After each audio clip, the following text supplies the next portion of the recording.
So Winnipeg is at a crucial tipping point. Depending on the direction that we take, Winnipeg can either become a model progressive city, or it can deteriorate into a third-rate wasteland. Right now, today, we have some amazing opportunities to capitalize on. Design is everywhere, and we live in design economy. Even business experts agree that the advantage goes to those who can out-design and out-create their competition. And design is not an add-on luxury, but it really is a necessity.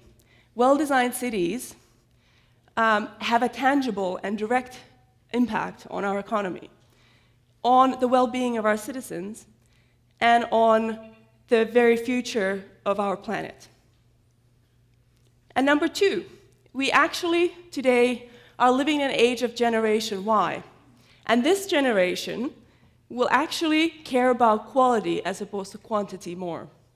They will spend extra money on going to a specialized coffee shop to buy a really great cup of coffee, as opposed to going to the brand design stores or brand stores. They will also spend extra money on traveling and just make enough so that they can enjoy life, as opposed to their parents' generation, who were expected to buy a house and a car and a white picket fence in the suburbs. This generation cares about having time to enjoy experiences. And on the flip side, which brings me to the third point, are baby boomers who are just now moving on to the bigger and brighter things. And what they're leaving with us is a great amount of wealth of all kinds. And for the first time, it's up to us to decide how that wealth gets distributed. Immigration is another opportunity. 180,000 people will move to Winnipeg over the next 20 years. That's 30% increase in our population. We have an opportunity to change the very dialogue about what our city is: car-centric suburban sprawl city, or one that focuses on density and vibrancy in the downtown core. One that will support alternate modes of transportation, from public transit to cycling to, for heaven's sake, walking. So we all know we're living in the enormous infrastructure debt of about $4.2 billion right now. As a matter of fact, it was very much a central issue of the elections or civic elections that just happened. But what we've been talking about during that time were Band-Aid solutions, filling up the potholes and fixing things. And what we're after are transformative solutions. And we see this as an opportunity. Winnipeg has a chance to either go back in its way, the way it went about growth from the World War II, and sprawl further and build more roads and then fix those roads and fill the potholes and build more roads and fix those roads and so on, or to figure out what is the way to turn this thing around and design the city in a way that's going to get us out of that problem and allow us never to get there. We are just at the moment where, for the first time, we're seeing our greatest adversities as our best opportunities. We can design for it. We can be ahead of the curve or just react to problems. And why should we care about this? We should care about it because environmentalists all agree that dense urban forms are the most sustainable way to habit our planet. So let's look at some examples. My hometown, Helsinki, is about the same size in terms of its population as Winnipeg. It is twice as dense, and its downtown core is actually 7 times as dense as Winnipeg. Density creates vibrancy. And in order for us to understand what that could do for us in the future, let's consider this. 80% of the population in Helsinki lives in multifamily housing, apartments, condos, and so on. And it's actually acceptable to live in that way outside of being a student or a senior. You can actually raise a family. And we attribute this to a single word, which is piha. This is Finnish, and it means a yard. And it's that collective space between buildings that has sandboxes and benches and greenery for people to enjoy. And actually, in the language, you would say as a kid, I'm number 3 there, the skier, you would say that you're from that yard as opposed to from the buildings. And I think that communicates the value that we would place on the collective space. Compared to then, the first place that I called home in Winnipeg, on Barrymore Boulevard, this same place that used to be the Piha in my hometown is now covered in asphalt as a parking lot and a garbage can. So I think the point is that when we think about number 3, I realize I'm holding up 4 fingers. In some cultures, you actually count the spaces in between. And that is the kind of shift in thinking that Winnipeg needs. So what this really means is we have to reconsider the way we think about it. We as architects have to recognize what needs to be done in order to design great cities. And we as general public, all of us, have to recognize, to demand what is a great city. We can't continue on littering our environment with poor design. Winnipeg, we live in a design economy, and in design economy, bigger is not better, but better is better. I can't believe we're thinking about the slide on your left as a solution to it all, and I'm going to ask a dumb question that I need an answer to, is would we be rather doing that or spending time with our family or reading a book or going to a movie show or a Jets game?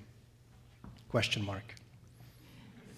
It just makes so much more sense to build once, to build to last, and invest in our built environment, as opposed to doing the cheapest thing and then creating disposable architecture. We wouldn't do this with clothing either. We wouldn't buy the cheapest thing. I certainly wouldn't. We would look at the fabric. We would look at what quality it has, what kind of craftsmanship goes into it. And then, most importantly, we would enjoy that piece of clothing for its lifetime. We should translate that same thing into the way we think about buildings and our built environment. My dad used to always say that poor people can't afford to buy cheap things. So design is worth the investment.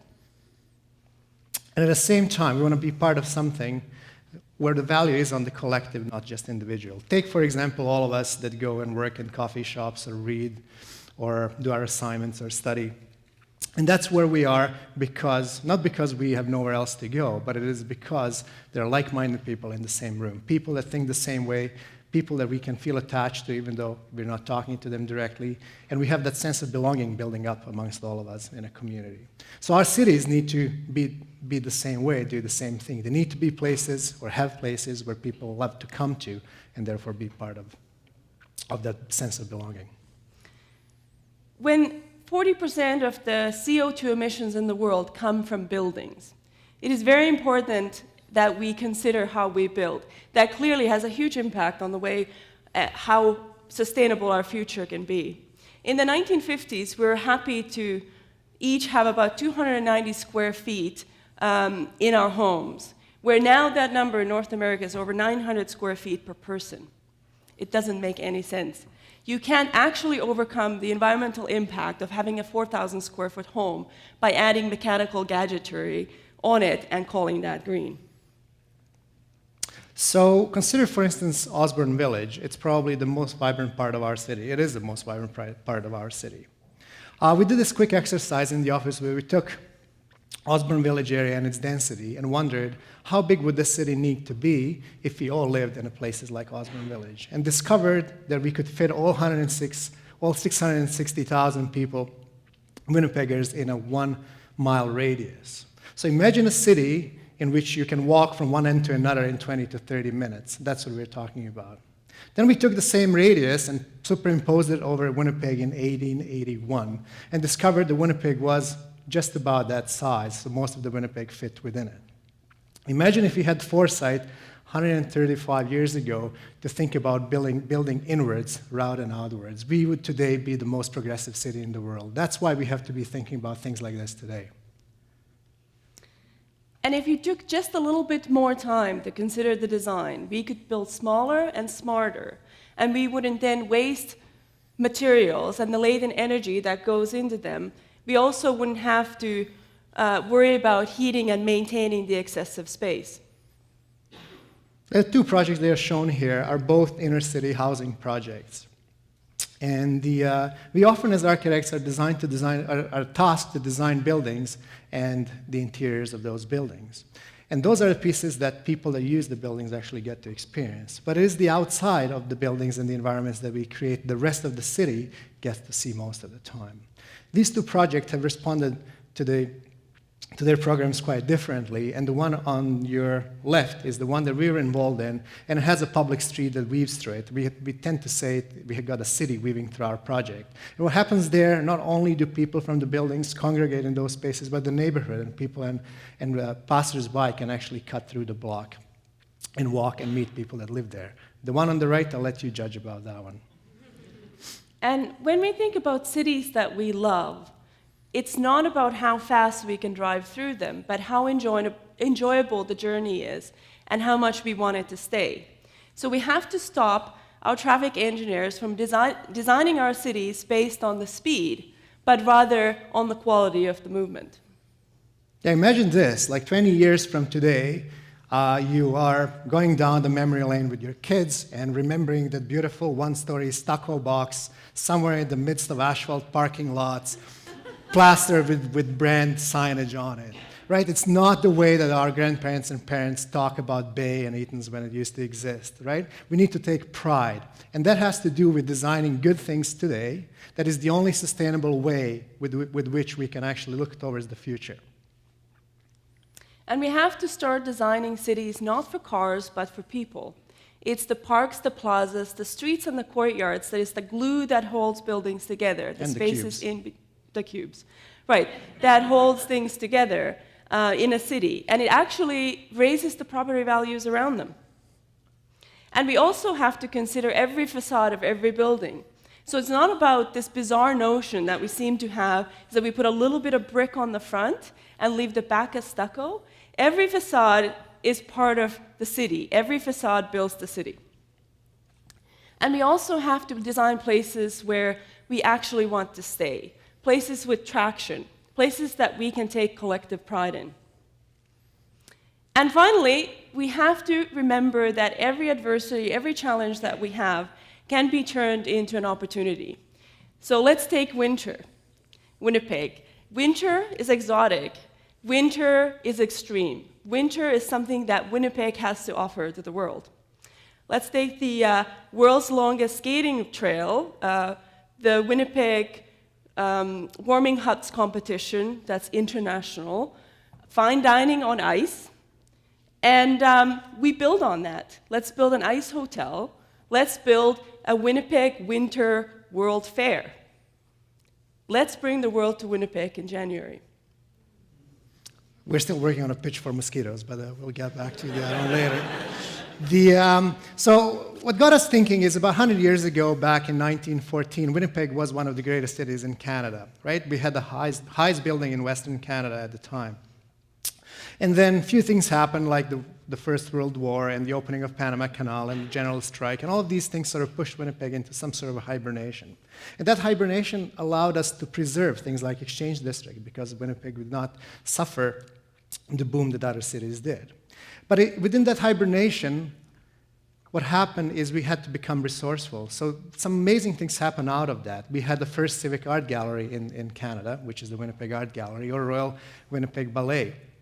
We also got our NHL team for the first time, and the opera and the symphony, all the great musical talents and all the other kinds of things. And we got our Jets back again. So the point I'm trying to make is this. Today, 100 years later, we're feeling that there's an energy just under the surface in Winnipeg, and it's brewing, and it's just about to explode. Isolation breeds innovation. Lack of resources pushes us to be extraordinarily resourceful. Winnipeg has a bunch of interesting people. It's quirky. It has an entrepreneurial spirit. We are the underdogs, but that also gives us an edge to leap from. And in order for you to participate in this renaissance, you don't actually have to get his haircut. You can just believe with me that it takes the acknowledgement that we collectively talk about Winnipeg, believe that Winnipeg is a big city, it's a progressive city, and therefore recharging it to become one. Recharge Winnipeg. Thank you. Thank you.